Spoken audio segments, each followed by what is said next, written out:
Welcome back to my YouTube channel chemistry की ABCD. तो आज हम जानेंगे, जैसे ही हमारा पीरियोडिक टेबल होता है, इसमें जो एस ब्लॉक है, पी ब्लॉक है और डी ब्लॉक है, इनके अंदर बहुत सारे एलिमेंट्स हैं। तो कोई भी एलिमेंट्स हमें अगर दे दिया जाए और पूछा जाए कि इसका ग्रुप नंबर क्या है, तो वो हम कैसे फाइंड करेंगे। यानी इनमें से हमें कोई भी एलिमेंट दे दिया गया तो हम उसका ग्रुप नंबर फाइंड कर सकते हैं ब्लॉक की हेल्प से। अगर हमें पता है कि वो किस ब्लॉक का एलिमेंट है तो हम आसानी से ग्रुप नंबर निकाल सकते हैं। ठीक है, और ये किसकी हेल्प से निकालेंगे? हम इलेक्ट्रॉनिक कॉन्फ़िगरेशन की हेल्प से। तो चलिए स्टार्ट करते हैं। तो देखिए, सबसे पहले हम देखेंगे, अच्छा ये तो आप सभी को पता होगा कि electron in A group have same number of valence electron. यानी कि एक ग्रुप में जितने भी एलिमेंट्स होते हैं ना, उनमें जो वैलेंस इलेक्ट्रॉन होता है वो सब में सेम होता है। वैलेंस इलेक्ट्रॉन आप सभी को पता होगा, जो लास्ट में जैसे हमारा ये सोडियम का इलेक्ट्रॉनिक कॉन्फ़िगरेशन लिखा हुआ है, इसमें 3s1 लास्ट में आ रहा है, तो इसका वैलेंस इलेक्ट्रॉन हो जाएगा ये 1 वाला। ठीक है, तो इसे कहते हैं।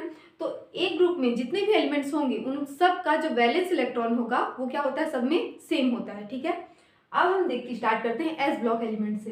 तो अगर हमें एस ब्लॉक का कोई भी एलिमेंट दे दिया गया है और पूछा गया कि इसका हमें क्या निकालना है, इसका ग्रुप नंबर निकालना है कि ये किस ग्रुप का है, तो कैसे हम पता करेंगे? देखिए, एस ब्लॉक के लिए क्या होता है? Group number is equal to होता है number of valence electron. Valence electron मतलब जो लास्ट में इलेक्ट्रॉन होता है वो वाला। ठीक है, वैलेंस इलेक्ट्रॉन यानी कि संयोजक इलेक्ट्रॉन। ठीक है, इसे हिंदी में बोलते हैं संयोजक इलेक्ट्रॉन, यानी कि लास्ट में जो इलेक्ट्रॉन होता है उसी को हम बोलते हैं वैलेंस इलेक्ट्रॉन। ठीक है, तो हमें अगर एस ब्लॉक एलिमेंट का वैलेंस इलेक्ट्रॉन निकालना है तो हम क्या करेंगे? इसमें हम ये फॉर्मूला लगाएंगे कि group number is equal to होता है नंबर ऑफ वैलेंस इलेक्ट्रॉन। यानी कि एस ब्लॉक में जितने भी एलिमेंट्स हैं, अगर हमें उसका ग्रुप नंबर पता करना है, जैसे हमें कोई सा भी दे दिया गया, मान लीजिए कैल्शियम दे दिया गया और पूछा गया कि ये किस ग्रुप में है, तो यहाँ तो आपको देख के पता चल रहा है ये सेकेंड ग्रुप में है। निकालेंगे हम कैसे? इसका जो भी वैलेंस इलेक्ट्रॉन होगा। ठीक है, जैसे हम यहाँ एग्जाम्पल देखते हैं सोडियम का, कि इसका इलेक्ट्रॉनिक, सबसे पहले हमें मस्ट है इलेक्ट्रॉनिक कॉन्फ़िगरेशन लिखना। ठीक है, इलेक्ट्रॉनिक कॉन्फ़िगरेशन का लिखेंगे तो हम देखेंगे लास्ट में हमारा है 3s1। ठीक है,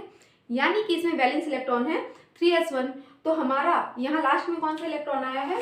1 इलेक्ट्रॉन। तो ये कौन से ग्रुप में हो जाएगा? ग्रुप फर्स्ट में। ठीक है, ऐसे हमें पता चल गया। देखिए, सोडियम जो है हमारा ग्रुप फर्स्ट में है। ठीक, अब हम देखते हैं कि फॉर पी ब्लॉक एलिमेंट्स, यानी कि जो यहाँ हमारे पी ब्लॉक के पूरे एलिमेंट्स हैं, इनमें से कोई भी एलिमेंट अगर हमें दे दिया गया और बोला गया कि इसका ग्रुप नंबर पता करिए, कोई भी एलिमेंट इनमें से दे दिया गया और इसका ग्रुप नंबर पूछा गया, तो हम कैसे निकालेंगे? तो देखिए, इसके लिए जो हमारा फॉर्मूला होता है वो होता है group number is equal to 10 plus number of electron in the valence shell. ठीक है, यहाँ वैलेंस सेल की बात हो रही है, ठीक है, ना कि वैलेंस इलेक्ट्रॉन की बात हो रही है।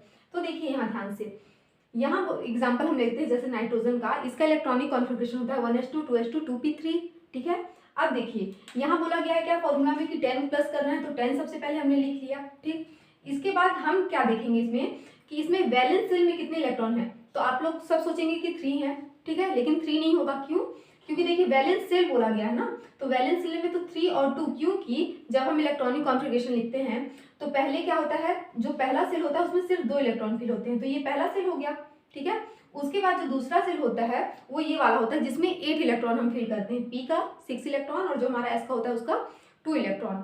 तो हमारा सेकेंड सेल ये पूरा कहलाएगा। ठीक है, तो जो हमारा लास्ट वाला सेल होगा वो ये पूरा कहलाएगा, इसीलिए 3 और 2 को हम प्लस करेंगे दोनों को साथ में। ठीक, तो हम जब भी लास्ट वाले सेल की बात करेंगे तो हमें एक पूरे सेल को देखना है, ना कि पर्टिकुलर इलेक्ट्रॉन को देखना है, इसलिए हम यहाँ पर 3 + 2 करेंगे। ठीक है, तो 3 + 2 कितना हो जाएगा? 5 हो जाएगा।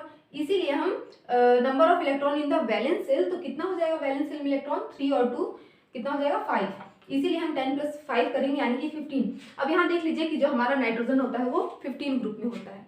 तो ऐसे हमें पता चल गया, ऐसे हम किसी भी एलिमेंट का निकाल सकते हैं इस फॉर्मूले के थ्रू। क्या करना है हमें? 10 plus number of electron in the valence shell. ठीक है, चलिए अब हम बात करते हैं फॉर डी ब्लॉक एलिमेंट, हम डी ब्लॉक का कैसे निकालेंगे। ठीक, तो देखिए डी ब्लॉक का थोड़ा सा कॉम्प्लिकेटेड होता है, ध्यान से सुनिएगा। इसमें क्या बोला गया है? Group number is equal to number of electron in a n-1 d subshell. ठीक है, प्लस करना है इसमें number of the electron in a valence shell, जैसे इसमें वैलेंस सेल बोला गया था इसमें भी। अब ये n-1 डी सबसेल क्या है, तो देखिए हम एग्जांपल समझते हैं। जैसे हमारा स्कैंडियम हम यहाँ पर लेते हैं, ठीक है, डी ब्लॉक एलिमेंट से, तो इसका इलेक्ट्रॉनिक कॉन्फ़िगरेशन हम लिख देंगे 1s2 2s2 2p6 3s2 3p6 4s2 और 3d1। ठीक, अब इसमें सबसे पहले बोला गया number of electron in a n-1 D subshell. ठीक है, तो यहाँ ध्यान से देखिए कि ये जो हमारा डी सबसेल होता है उसके जस्ट पहले वाला, जो हमारा डी सबसेल होता है उसकी जस्ट पहले वाला हमारा कहलाता है n-1 डी सबसेल। ये ध्यान रखिएगा इस बात को। ये कौन सा हो जाएगा? ये हमारा हो जाएगा n-1 डी सबसेल। तो इसमें हम देखेंगे कि कितने इलेक्ट्रॉन है टोटल? 2 इलेक्ट्रॉन है, तो हम यहाँ क्या लिख देंगे, 2 लिख देंगे, ठीक है। और जो फिर इसके बाद बोला गया है कि the number of electron in valence shell, ठीक है। तो इसमें हमारा वैलेंस सेल क्या है, डी है, डी के आगे कुछ नहीं, मतलब डी पूरा एक वैलेंस सेल बना रहा है। इसीलिए हम क्या करेंगे, इसमें देखेंगे कि सिर्फ एक इलेक्ट्रॉन है, इसके आगे कोई दूसरा सबसेल नहीं दिया हुआ है, तो हम यहाँ 1 लिख देंगे, ठीक है। तो देखेंगे 2 + 1 = 3। इसका मतलब क्या है कि जो हमारा स्कैंडियम है वो कौन से ग्रुप में है, 3 ग्रुप में। अब यहाँ देख लेते हैं, हम देखिए थर्ड ग्रुप जो हमारा है उसमें स्कैंडियम यहाँ पर है, ठीक है। ऐसे हम किसी भी किसी भी एलिमेंट का आसानी से हम ग्रुप नंबर फाइंड कर सकते हैं। हमें सिर्फ ये पता होना चाहिए कि वो कौन से ब्लॉक का है, ठीक है। इसके साथ हमें इलेक्ट्रॉनिक कॉन्फ़िगरेशन उसका लिखना आना चाहिए। आई होप आप लोग को इतना अच्छे समझ में आया होगा। इसके नेक्स्ट वीडियो में हम ये जो हमारा पीरियोडिक टेबल है इसमें मेटल, नॉन मेटल और मेटेलॉइड्स पाए जाते हैं, यानी कि धातु, अधातु और उपधातु पाए जाते हैं, आप सभी जानते हैं। तो इसके बारे में हम स्टडी करेंगे, यानी कि इस पीरियोडिक टेबल में कहाँ मेटल पाए जाते हैं, कहाँ नॉन मेटल पाए जाते हैं और कहाँ पर मेटेलॉइड्स पाए जाते हैं, और साथ ही में इनका क्या कैरेक्टर होता है उसके बारे में भी हम डिटेल में पढ़ेंगे। तो अभी के लिए बस इतना ही। Thank you so much for watching.